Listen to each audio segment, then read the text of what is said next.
Hello, welcome to this webinar on everything you need to know about EV charging.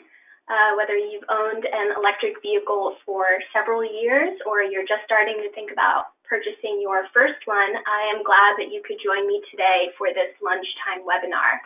My name is Mal Skoran, and I work for Green Energy Consumers Alliance as a program associate, and I will be your presenter for today. Before we get started, let's just go over some webinar logistics. Everyone is muted to avoid background noise, but we will be having regular breaks for questions. So as they come up, feel free to send me questions via the chat box. But I ask that you just pay attention to the question breaks, because it is very likely I may answer a question before or later in the webinar.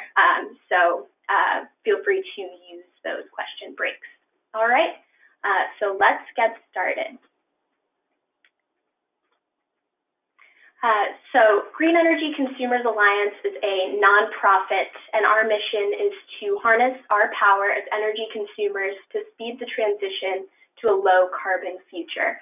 And our Drive Green program helps us accomplish that mission by getting electric cars on the road instead of gasoline-powered cars. Electric vehicles charged in New England can cut emissions by about 75% per mile traveled. So the environmental reasons to switch is pretty compelling. And since the electrical grid is getting cleaner every year due to the increased amount of renewable energy, the environmental benefits of electric vehicles will only continue to grow.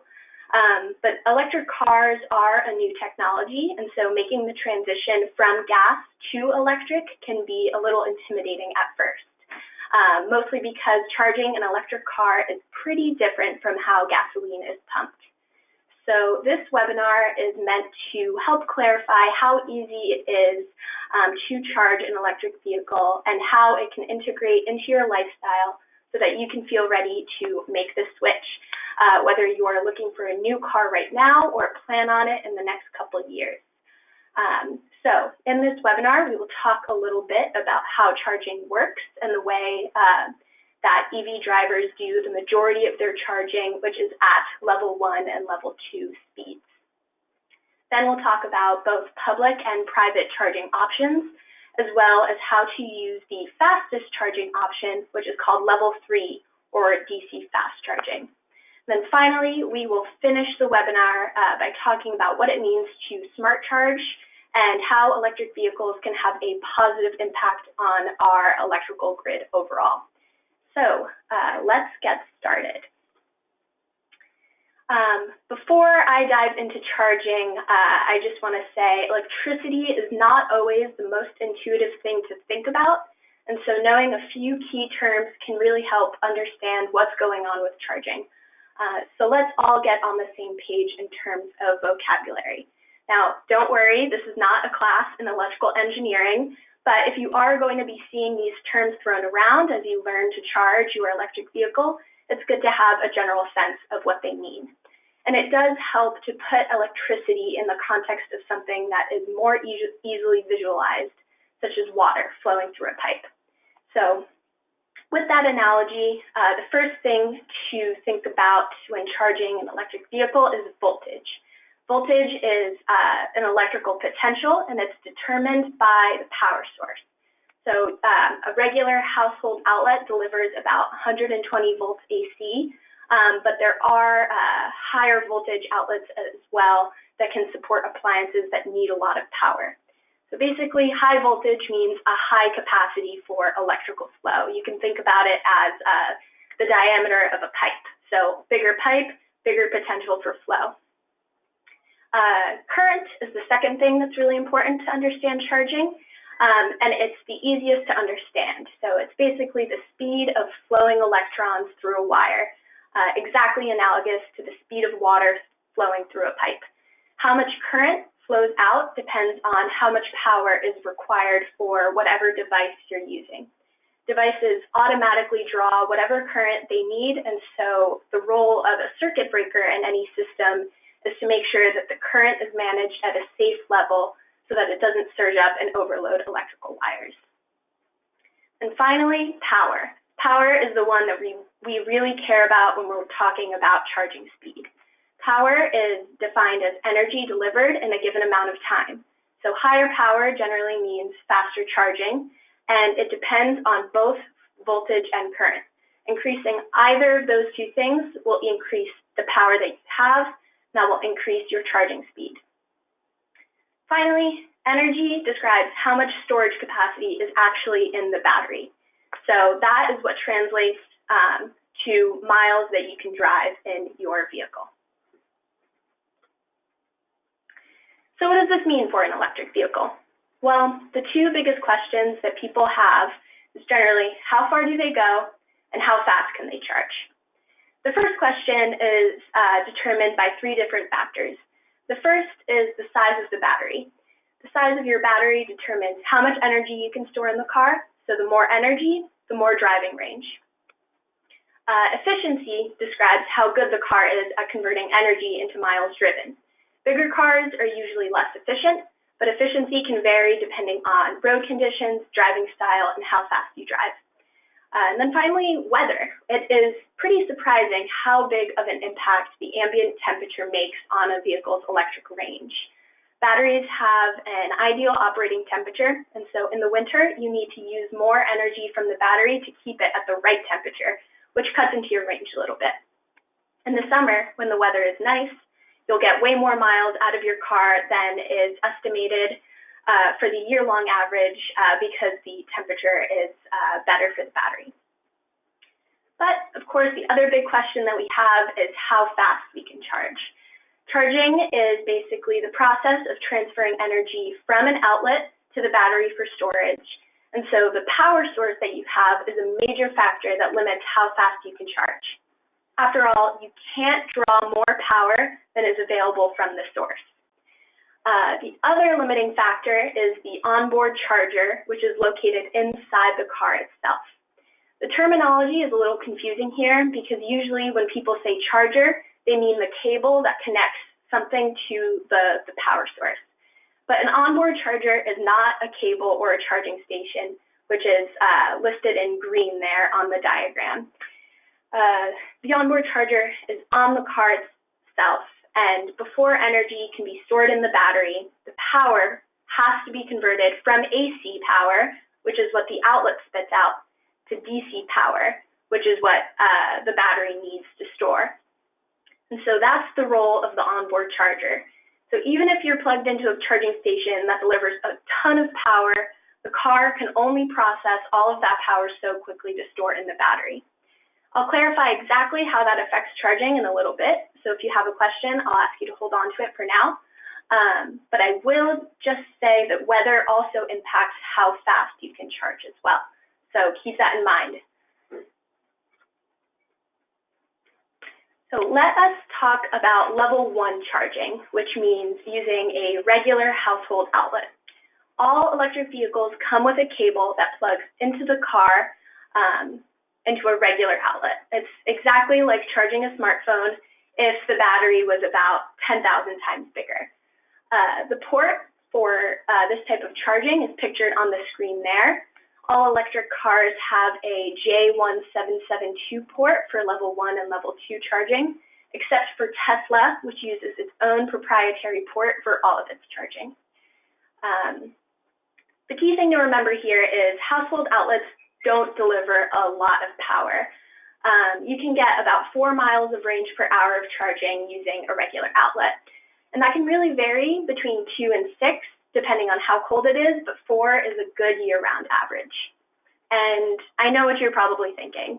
4 miles of range in an hour is pretty slow. But 4 miles of range per hour of charging means that it would take about 10 hours to recharge overnight if you drive about 40 miles a day, which is the average driving distance for Americans.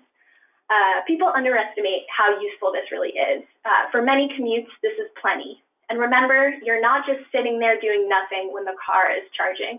It just takes 10 seconds to plug in, and then you can go about your day or go to bed or do whatever else you need to do. So level 1 charging, even though it's slow, can really be very useful. But many people do drive more than 40 miles a day, and so level 2 charging is a way to make it much faster and make driving an EV much more convenient and practical for most people. Level 2 charging uses the same ports as level 1. There's that unique Tesla port and then the J1772 for every other model of electric car. So say you drive 250 miles in a day.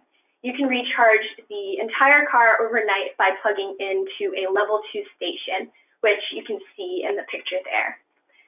Charging stations are also known as electric vehicle supply equipment, and it's essentially the cable and box that connects your car to the 240-volt outlet, and it manages the electric current running between them. It prevents current from flowing if the charging port and cable aren't properly connected, and it acts as a circuit breaker. So it's essentially safety equipment to protect your car and the electrical system in your home, since we are dealing with a significant amount of more power than a regular household outlet. And again, level 2 charging is much faster than level 1 because the charging station is plugged into a higher voltage outlet, usually 240 volts. And so that delivers more voltage, and also the charging station can manage higher current more safely. So both voltage and current are higher to allow more power to be delivered to the car via charging, and that significantly decreases your charge time. But you might be thinking, 11 to 25 miles per hour of charging is a pretty big range for level 2 charging. So how do you know exactly what to expect for your car, and how do you maximize that rate? This is where the onboard charger comes in. So the power of the onboard charger determines your car's maximum charging speed at level 2. So on the screen there, I have a table of onboard charging capacity, what that translates to in terms of miles of range per hour, and then which cars fall under that umbrella. So you'll see there's different types of onboard charger capacities, and that translates to slightly different level 2 charging speeds. And this is information that you can get from each vehicle's specifications sheets online, but automakers tend to prefer to advertise charging in terms of the total time to charge, which I think is not necessarily the best way to communicate charging speed. Because most folks just plug in when they can, and so charging a couple hours here, a couple hours there, using this table, you can really get a better sense of how much driving range you can expect to gain at any given time. We'll ask you to notice that all of the cars in the slowest charging bracket, so about 11 miles of range per hour of charging, are plug-in hybrids. So they have significantly lower electric driving ranges, usually about 20 to 50 miles, because they have gas to back them up. So even though the level 2 charging rate for those cars is a little slower, it doesn't actually take that long to get a full charge for those vehicles. So as a recap, even if a car can charge quickly, it can't really draw more current or power than what the station can dole out. So if you plug a car with a 7.2 kilowatt onboard charger into a 6.6 kilowatt station, it'll charge at 6.6 kilowatts. That is the max that the station is putting out, and so you can't charge faster than that.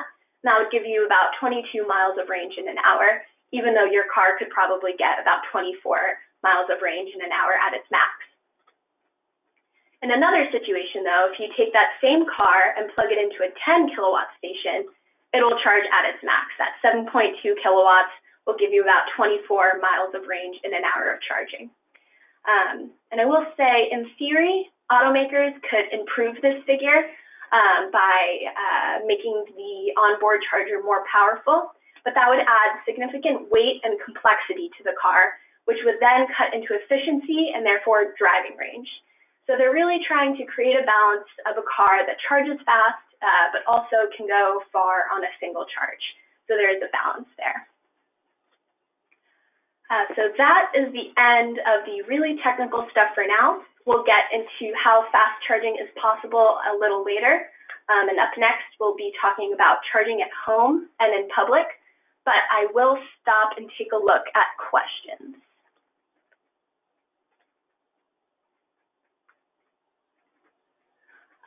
Someone asks, how do I future-proof my charging station? So correct me if I'm wrong, but it seems like you mean, how do you make sure that your charging station is at the correct power for any vehicle that you have in the future?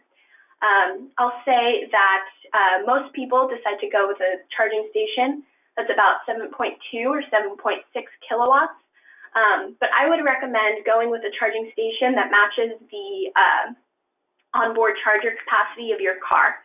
So that means that you want to purchase a charging station that takes advantage of your car's maximum charging rate. The only exception I can think to that is if you're driving a plug-in hybrid right now and anticipate switching to an all-electric vehicle in the future. In that case, if you know you want to install a charging station right away, you might go for the higher power station and knowing that you'll get use out of it in the future. But other than that, you want to buy a charging station that matches the power output of your car.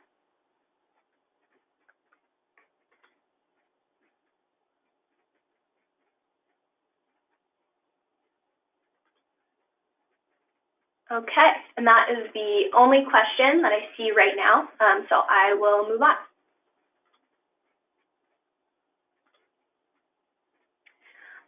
The majority of electric vehicle drivers do charge at home, either with a household outlet or a level 2 charging station.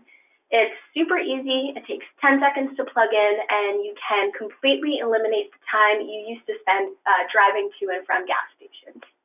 If you have an electric vehicle or you're planning on buying one soon and you need some guidance about what kind of charger to buy and how to navigate the process of installing a station, then we have just released a guide on installing electric vehicle charging at home. But basically, the process is super easy. If you have a 240 volt outlet at home, something that a washer or dryer would plug into, then all you have to do is buy the charging station and hire an electrician to plug it in and make sure that your home can handle the extra load. Otherwise, the electrician also has to install a 240 volt outlet wherever you're going to be charging, which is a pretty easy and standard job, something that any licensed electrician can do, including the cost of the charging station and the cost of the electrician's time.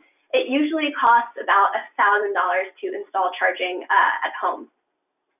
And so our electric vehicle charging guide can help you think about whether you should mostly rely on level 1 or level 2, how to pick a charging station, and other factors that will affect the cost of your installation.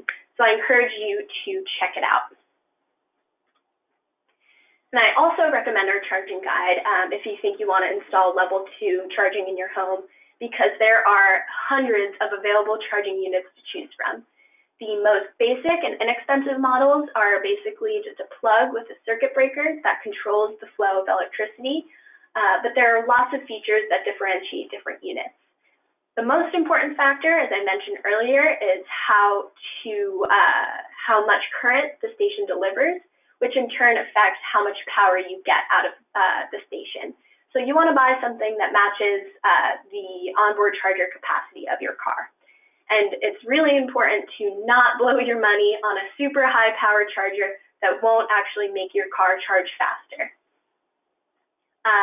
Another factor to consider is connectivity. So a lot of charging station units are smartphone integrated and will let you manage everything about your car's charging from your phone. So if you're really interested in having charging data available to you, or you'd like to schedule charging from your phone, or start and stop charging sessions from your phone, it's a really good idea to think about having a connected station. Otherwise, you probably want to just go for a basic model that delivers the power to your car, and those are usually cheaper as well. So again, it's about $1,000 for a unit install, depending on the type of station that you buy and what kind of electrical upgrades your home needs to be ready. That is a big upfront investment for sure, but the long-term savings by switching to electricity as your transportation fuel will pay for the charging station. Electricity is way cheaper than gasoline, even in New England, which has higher electricity rates than other parts of the country. So when you compare costs on an apples-to-apples basis between electricity and gas, you'll actually save a lot of money switching to electricity on a per mile basis. If you start charging your electric vehicle at home, you will notice your electricity bill go up, but your gas costs will disappear or go down significantly if you have a plug-in hybrid. And that's because electricity is not only cheaper than gasoline, but it's also more stable in price. Gas prices can fluctuate wildly depending on the global oil market, which means that you can expect your fuel costs to be predictable over the course of many years when you charge an EV compared to filling up on gasoline. So we at Green Energy Consumers have done some cost estimates. If you live in New England and drive about 40 miles a day, then your gas costs would be around $850 with an EV, then closer to $1,500 with a gas-powered vehicle. So over the course of 5 years, you would save over $3,000 in fuel costs, which more than pays for the upfront investment of purchasing a charging station. And if you would like to check our math or plug in numbers for how much you drive, then Green Energy Consumers does have this math spelled out on the consumer savings page on our website. So you can plug in your own mileage and see how much you would pay to charge at home. But there is another option for charging, and that's public charging. Again, most people charge at home because it's the most convenient option for them, but there is plenty of charging publicly available as well to supplement that. And it really depends on how much you want to plan on charging somewhere other than home. So for example, I'm a renter and I can't install a charging unit where I rent. So I rely on a mix of level 1 charging at a regular household outlet and public charging when it's convenient and available for me. Someone else who has charging stations at their workplace, for example, might choose to forego installing a level 2 charging station at their home to rely mostly on their public stations at work. And you might be surprised by the prevalence of charging stations in New England. And PlugShare, which has supplied the map that you see on the screen there, is a really good resource to see what's near you. The amount of charging stations that are available are growing quickly because of engagement from utility companies. Both Eversource and National Grid have programs to help businesses and multi-unit dwellings afford to install public charging. And there's also a good chunk of the Volkswagen settlement money from the Dieselgate scandal that is being used to install charging stations for public use. And they're popping up all over the place, and it's not something that you would really notice unless you own an electric car. So I recommend PlugShare to find any charging that is near you. And that's because people generally find charging stations through their phones, not through huge signage like with gas stations. Charging stations are usually tucked into parking lots and spaces where people will be stopped for a few hours. So unless you're really looking for them, they're kind of hard to notice. And there are a lot of charging networks with payment plans that vary depending on the station that you're using. A lot of them are smartphone heavy, so you can monitor your charging, estimate your costs, get a notification when your charging is done, all of that really important information to you if you're an EV driver. It is hard to give an estimate of how much it costs to charge in public because it depends on the station. Some stations charge by the kilowatt hours that go into your car. Others charge by the time that you spend there, like a normal parking space. And other times charging is free. So it really varies and it depends on the area and the station. I recommend if you live in the Northeast Massachusetts, Rhode Island area to look into ChargePoint because they have the biggest network in the Northeast by far.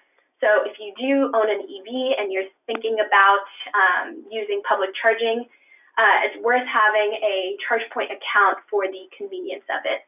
And then all of the other public charging networks, such as EVgo or Greenlots, you can download as you need or according to what is near you.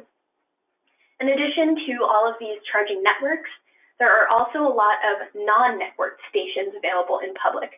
meaning there's no smartphone app for them, but they're there and available for use if you can find them. With those stations, you kind of just have to show up and see if you can plug in, because there's no way to see if someone else is plugged in there already or what the costs are, or what the deal is. And so PlugShare is really good at finding stations in any network or no network at all.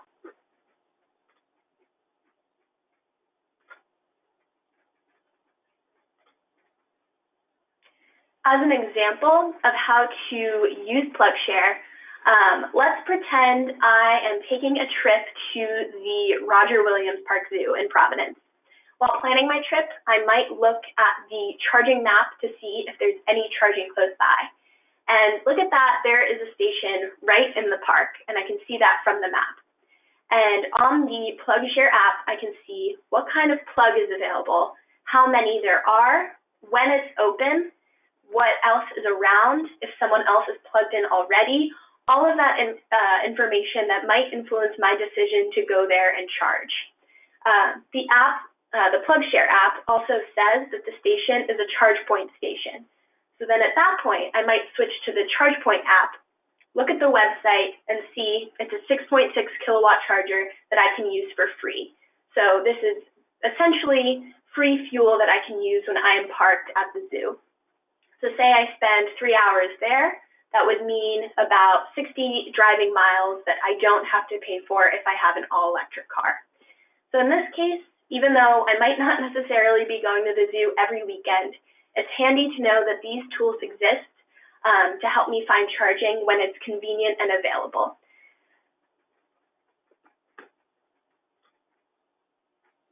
All right, I am going to be taking another break for questions before I start talking about fast charging and smart charging.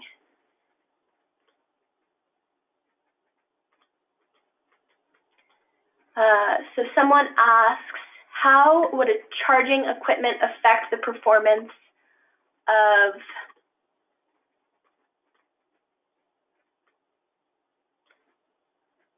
other appliances at home? We use electricity for heating, cooling, and domestic hot water. Yeah, that's a great question. So that is part of the reason why it's really important to have a licensed electrician look at your electrical system before you install the station. So an electrician would be able to tell you what the maximum capacity is for your home and do any upgrades necessary to make sure that you have enough capacity to charge. I will say that generally, if you're charging at level 1, it's not an issue because while the car does draw a good amount of power, level 1 or regular household outlets just don't put out that much, and so you don't run the risk of really using a lot of electricity at any given time. But if you're thinking about installing a level 2 station, an electrician would take that into consideration when they are installing that system into your home.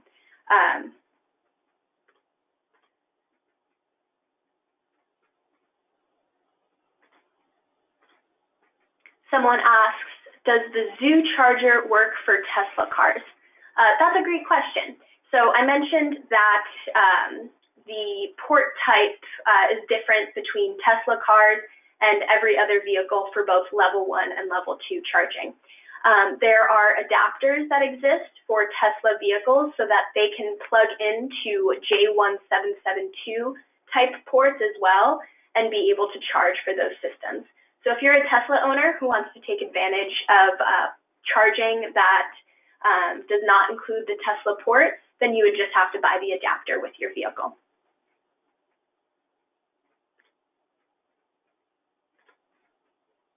Okay, someone asks, what sorts of updates would an electrician suggest? So it really depends on your home. A lot of older homes are only suited to put out a maximum of 100 amps total.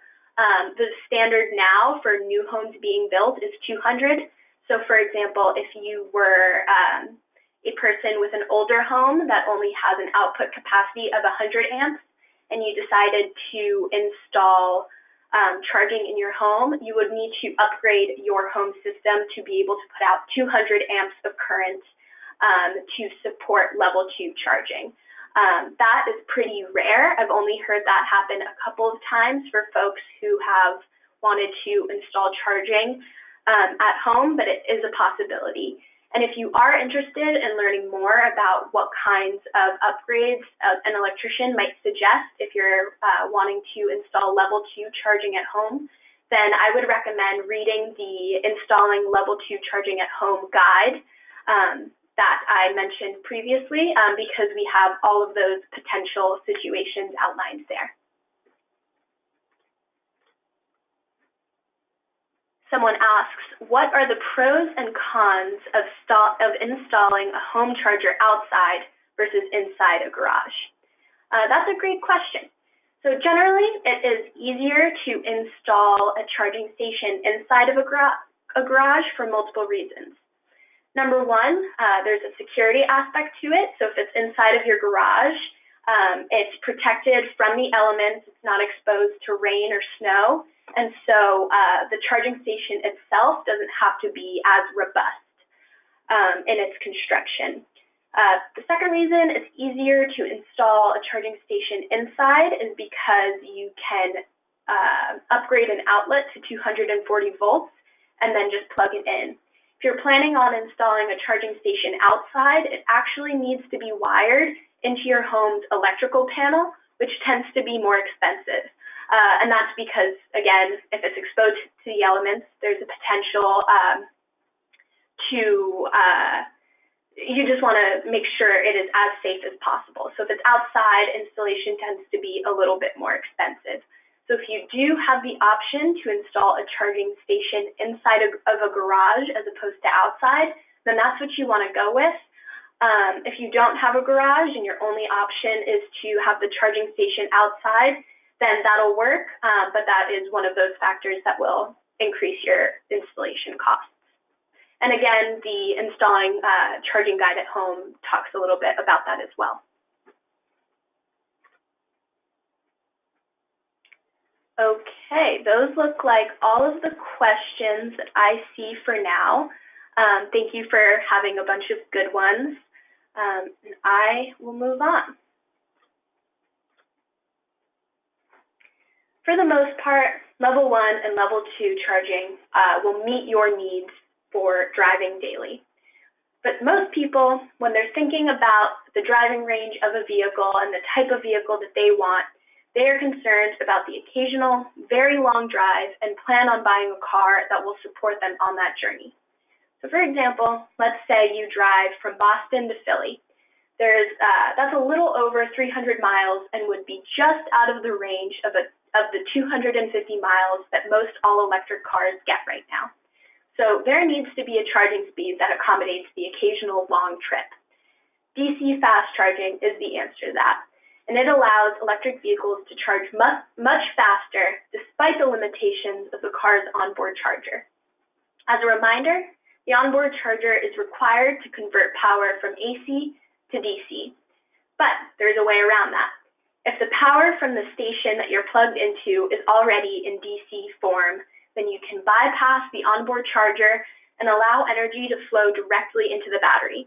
That means it's possible to deliver much more power to the battery and therefore charge much faster than the onboard charger would ordinarily allow. Unlike level 1 and level 2, there are specialized ports just for DC fast charging. 3 different ones. There's the J1772 combo, which you'll notice is on top the same as the regular J1772, but then there's that little, those 2 little pins at the bottom that you would plug into as well, so it's a different port. There's the CHAdeMO option, which is in the middle there. That's usually found on Asian electric vehicles, so the Nissan Leaf, for example, has a J1772, and then a CHAdeMO port right next to it, so it's 2 different ports if it comes with fast charging.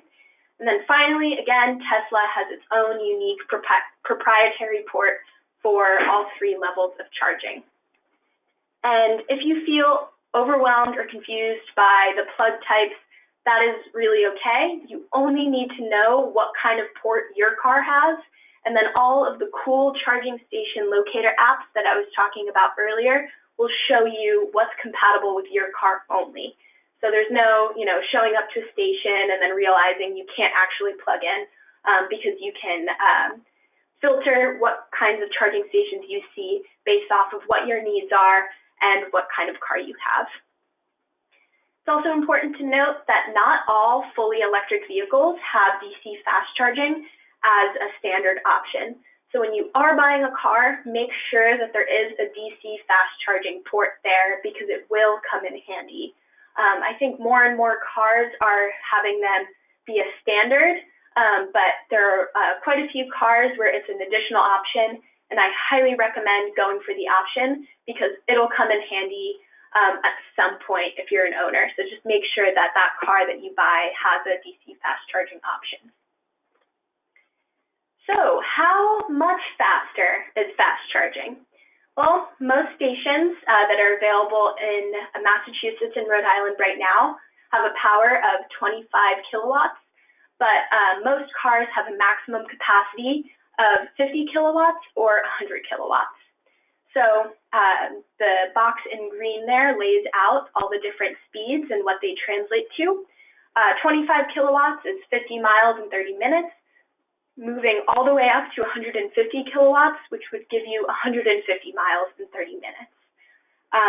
And again, the maximum fast charging speed varies by car, and it's something that you kind of have to dig for if you're looking at a car on the manufacturer's website.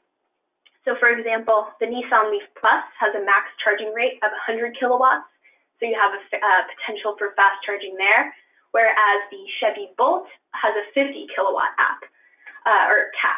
So that is a potential big difference if you're trying to decide between those two cars, if you know that you're going to be traveling fairly often and would like to have the option to charge as quickly as possible. But again, there is a max speed that you can reach for DC fast charging. And that is because there is a system in the car that manages charging speed called the battery management system.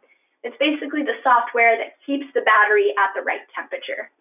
Because DC fast charging is high voltage and introduces a lot of heat into the battery, it's not a good thing to do for the majority of your charging.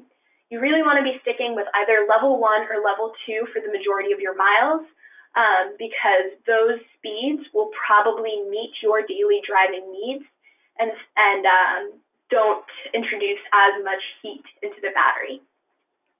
And so for that same reason, DC fast charging is really only fast up until about 80% of your car's capacity. Beyond that, it slows down significantly.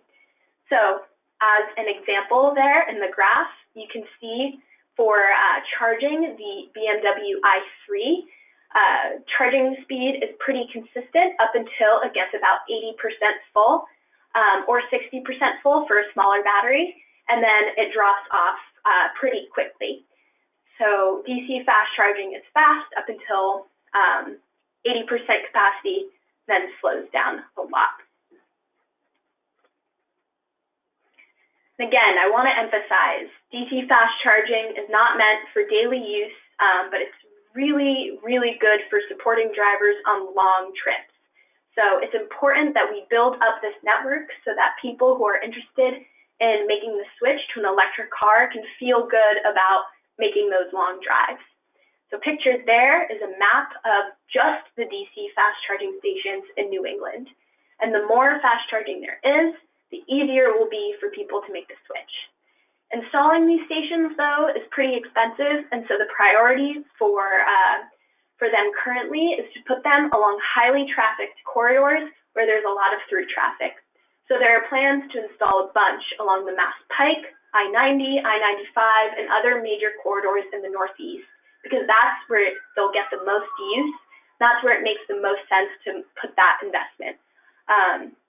Because it is just so much more expensive to install a DC fast charger compared to public level 2 charging.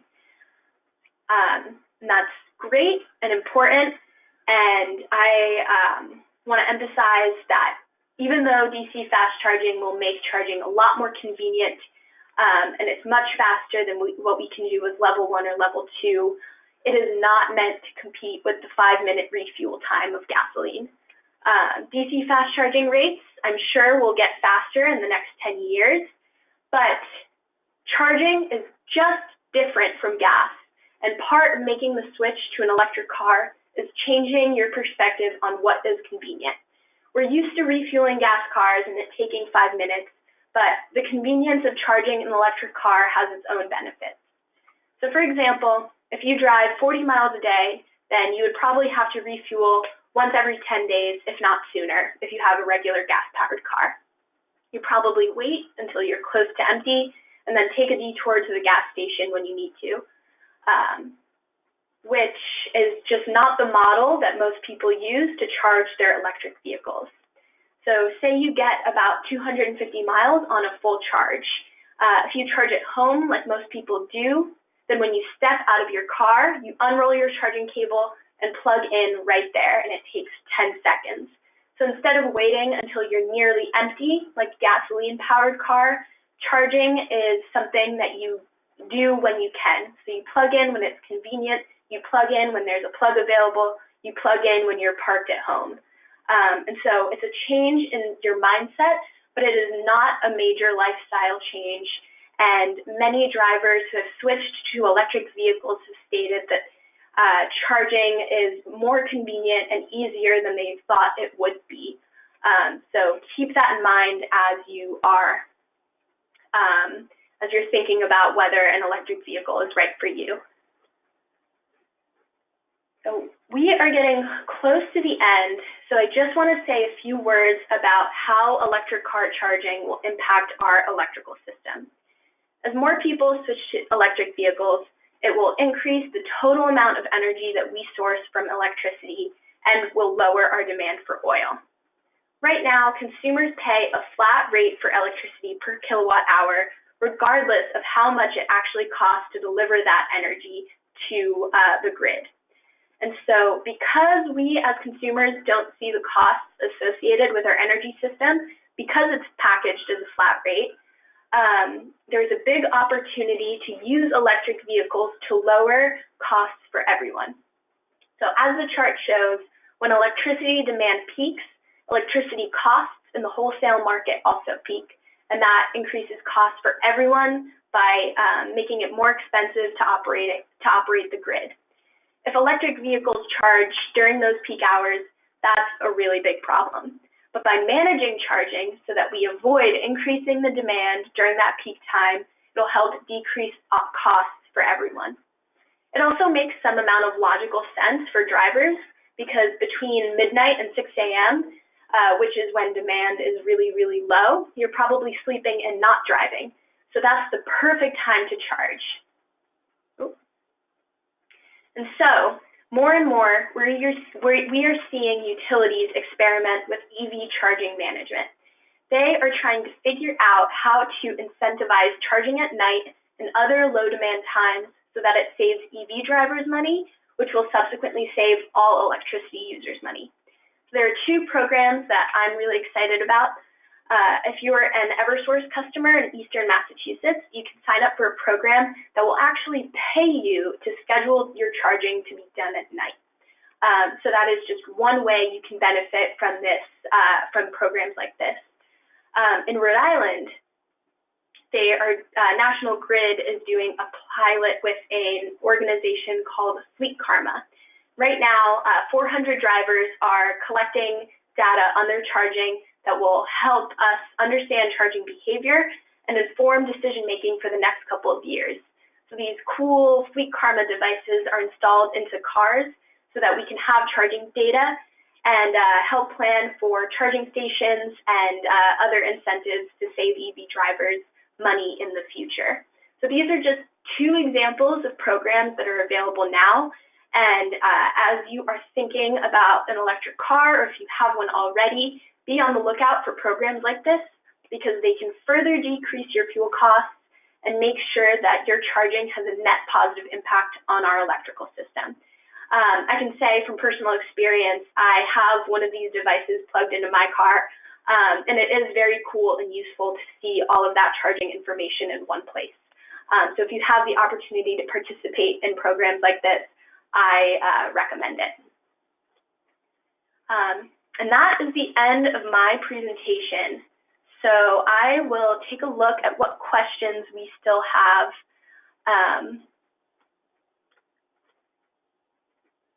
Someone has asked, is it better for battery life to let your battery run down to 20% before charging, or is it okay to top off to keep it closer to 100%? And it's specifically for a Nissan Leaf S Plus in 2019. So I'll say, in general, the sweet spot for all lithium-ion batteries in any type of device, whether it's a laptop, phone, or an electric vehicle, the sweet spot for those batteries is between 20% and 80%. So the more that you can keep your all-electric vehicle in that range, the better it will be. However, if you're a person who likes to, drive a lot, or your schedule is unpredictable and you don't know exactly how far you'll be driving, there is really not a lot of harm done by topping off and making sure that you're always pretty full.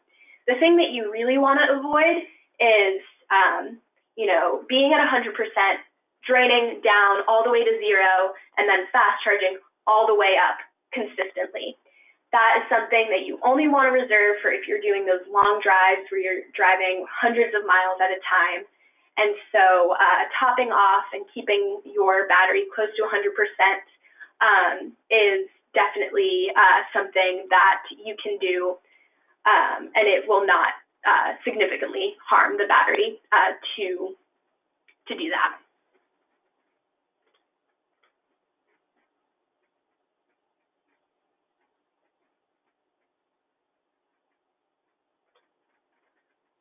Okay, so it looks like those are all of the questions that I see. So thank you so much for joining me today on this charging webinar. I hope that you enjoyed it and that you learned something new. And if you do think of further questions about charging or would like to share something with me that you think of later, please don't hesitate to reach out by phone or by email. My information is listed on the screen there. So thanks so much for joining me, and have a good rest of your day.